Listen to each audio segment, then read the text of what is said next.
Let's create this beautiful category tabs. Using Product Layouts plugin, go to Product Layouts. We can create category tabs from any layouts except table layouts. For example, I create general layouts and select a style, set a layout's name, and save. Successfully create our layout. Go to Product Query. For example, I set 12 products per page that will show the category tabs. Copy the shortcode name. Back to Dashboard.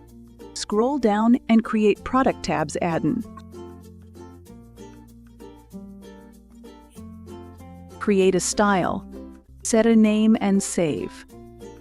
Successfully create our beautiful category tabs Addon. Past layout's name in tab layout.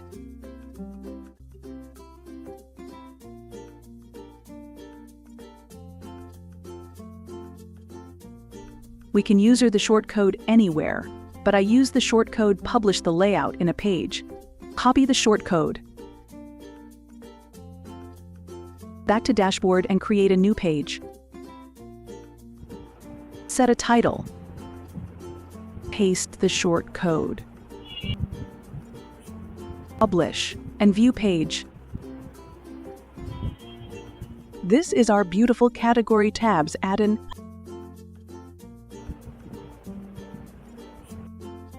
Thanks for watching the video.